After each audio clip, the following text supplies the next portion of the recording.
My general rule of thumb of should a coach fill in for an athlete who's missing practice is no. You need someone who is watching practice, who is able to coach, who's able to guide the practice. That just is what it is. Remember, if we're training them well and we're training them right, that one practice is probably not going to make the ultimate difference of them being able to hit the stunt. Now, 2, 3, 4 practices, different story.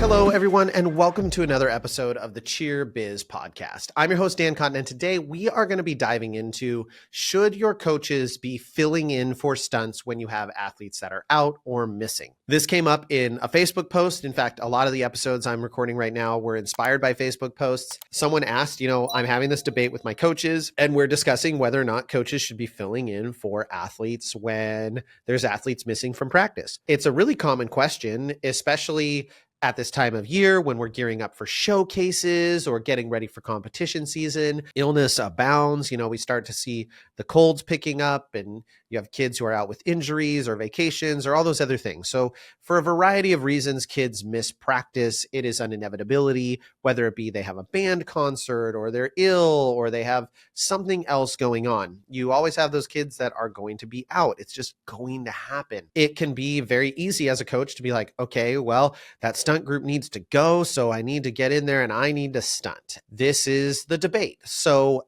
I told this person I would give them my answer on Facebook, which I did. And then I said I would dive into it a little bit more on a podcast because it gives me an opportunity to expand on my thoughts and not spend so much time typing. So here's my general rule of thumb. And my general rule of thumb of should a coach fill in for an athlete who's missing practice is no. And I'm going to give you a number of reasons why I would say my general rule of thumb is no. Number one, coaches are there to coach, not to stunt. And depending on how you have your team set up, you want to make sure that there is at least one, if not two coaches who are watching practice and providing feedback. I can tell you from experience, because I've absolutely gone on the mat and stunted in certain circumstances. When I am stunting, I have no idea what's going on with the rest of the routine. I can't tell that someone is off or out of formation or that they dipped on the wrong count or they're maybe doing the wrong motion. I can't see any of those things because I'm too busy keeping my stunt in the air. And this is even to the point where when I'm out there and spotting, right now we're working our level 6 routine and we have a pretty hard pyramid this year. We put it together, I choreographed it, and there are some elements that are kind of dangerous because it's level 6. And so we've been actively out there spotting a lot more than I normally would because there's 3 different parts going on at the same time. And so I'm out on the mat spotting. When I'm out on the mat spotting, I have to come back and be like, what did the rest of it look like? Like, unless it's videoed, I'm not seeing it because I'm looking up in the air and I'm looking at the flyer. And the same thing is going to apply if you're out there filling in for athletes. So I initially would say, don't do it because you don't have someone coaching. You need someone who is watching practice, who is able to coach, who's able to guide the practice. That just is what it is. You cannot coach from the mat. That's from actually being on the mat in the stunts. It's really, really hard to do. On top of that, the other reasons I wouldn't say fill in is one, having me step in and build a stunt can actually cause issues with the consistency of the stunt because I'm able to do things differently than a 15-year-old female. I'm stronger. I have more experience. I can make stunts stay in the air. And so then I find myself having to I'm going to do less. Well, is doing less the same? It's not, because they're not necessarily as strong as I am, but they should hopefully be using the correct technique. So then if I'm using bad technique or I'm not giving the flyer a positive release because I'm trying to baby it, it can cause problems. So just generally speaking, I think that having a coach step in, and especially if you're like, we just need them to get reps and you're going to rep it out and rep it out and rep it out, is lower return investment. I just don't find it to be super duper effective. I think there are better things you can do with your time for your athletes and help them grow. Now, is that to say that I would say never step in? No, I wouldn't say that. I think there are absolutely times that it makes sense for a coach to step in and build stunts with your team. Number one would be if there's going to be like an extended absence. So like if it's just one practice, kiddo's sick, it's one practice out, I'm not that worried about them missing that repetition. Like, yeah, it's not ideal, but I'm not that worried about it. So filling in that extended absence scenario can make sense because you want to make sure that athletes are getting the repetitions without missing multiple practices of no stunts going up. And this can happen due to an extended vacation, or potentially someone has emergency in the family and they have to go out of town, or you have some sort of an injury that negatively impacts that athlete's ability to participate on the team, and you still haven't figured out kind of your long-term solution. So you hop in there to make sure that a group can get a couple reps. But again, this is only if I'm meeting my initial number one rule of there has to be someone to coach. That's like my I don't violate it rule, except in very rare circumstances. And those very rare circumstances I'll cover here in just a second. But that's like kind of the penultimate rule. There has to be someone who is coaching. So that would be one reason to step in and get reps, is if there's kind of an extended absence. But if Susie is just sick, honestly, even if it's the night before a competition, unless I think I'm going to be the one going on the mat, it's more likely that me getting in there and building the stunt is going to throw them off than it is going to cause a problem. So we have teams that practice on Mondays and Wednesdays, and then they would compete on a Saturday. We also have teams that practice Tuesdays and Thursdays, and then they compete on a Saturday. If I had an athlete miss Thursday because they were sick or some sort of an emergency, they couldn't make it, they got a flat tire, whatever the case may be. If I'm like, oh, well, I have to go in because we compete on Saturday, and if they miss this rep, it's going to do them bad, then why would I not say the same thing about a kid that practices on Wednesday, because they don't get Thursday practice? So then are the Wednesday kids going to do bad? Or because, I mean, I did just practice on Tuesday. So now they've had Wednesday, Thursday. So that one day is really going to make all the difference. Like, I just don't necessarily believe that.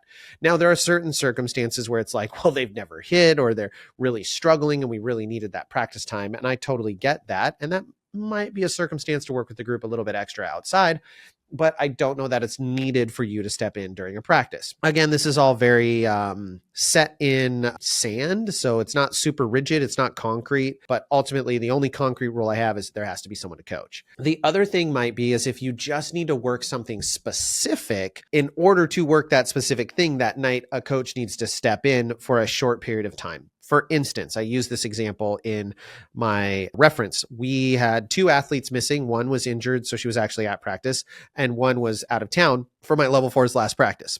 And we really needed to do two things. Actually, we needed to do something new in the pyramid. We needed to start teaching them how to do something new. And we also needed to drill the timing of two sections that are happening at the same time, but they aren't actually together.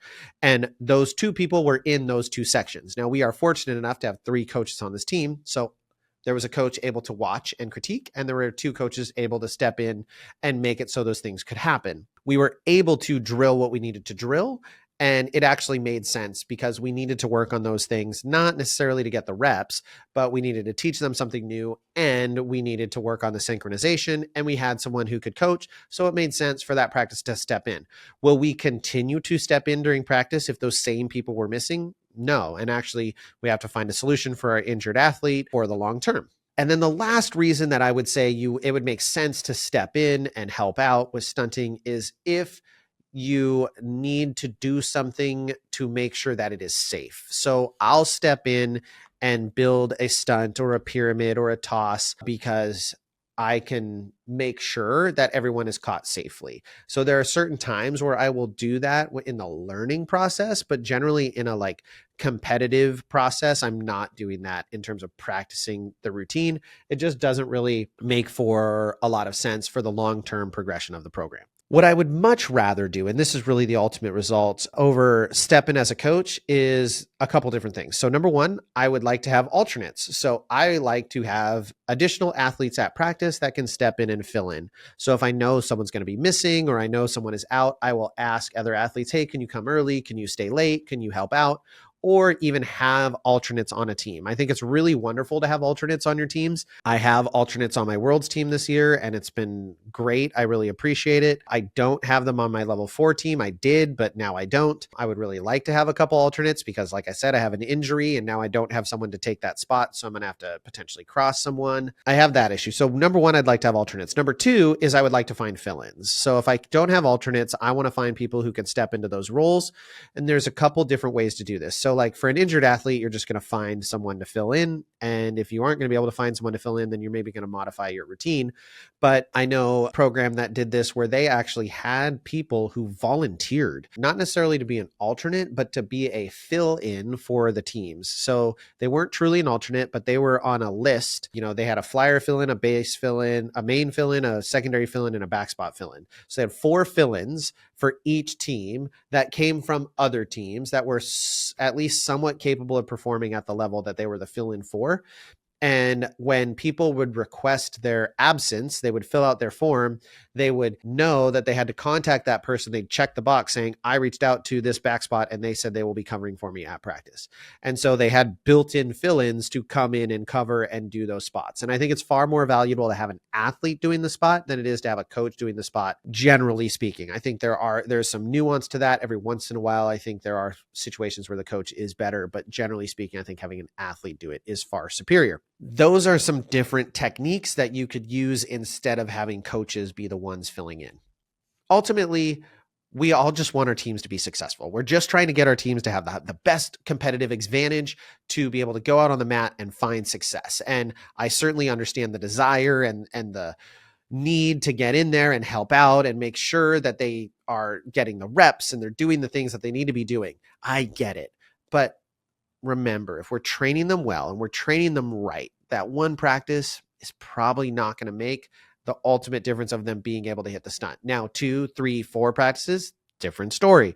But if one practice is going to make the difference between them hitting or crumbling, then you were really most likely just gambling on whether or not they were going to be able to hit that routine and not confidently coach them to know that they're going to go out on the mat and do a great job. And ultimately, that's my goal, is I want to know, like I always get anxious before my kids perform. In fact, just thinking about it right now, I just felt that little anxiousness in my stomach of like being backstage and they're going to go perform. I want to be able to have them go out on the mat and be confident.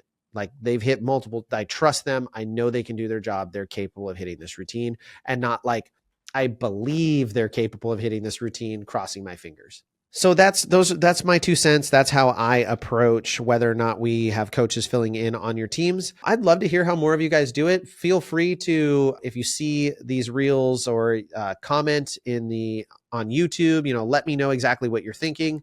If you haven't checked out the podcast, it's in a number of different places. So I know a lot of you listen to it on Apple Podcasts because I can see the analytics, and Spotify is the next most popular. But if you ever want to watch it, it is on YouTube now. So you can actually see me talking the whole time. You get to stare at my bald head and beautiful face, and we can have comments. You can have discussion in there. So, watch it on YouTube. Definitely check all of the different offerings we have out.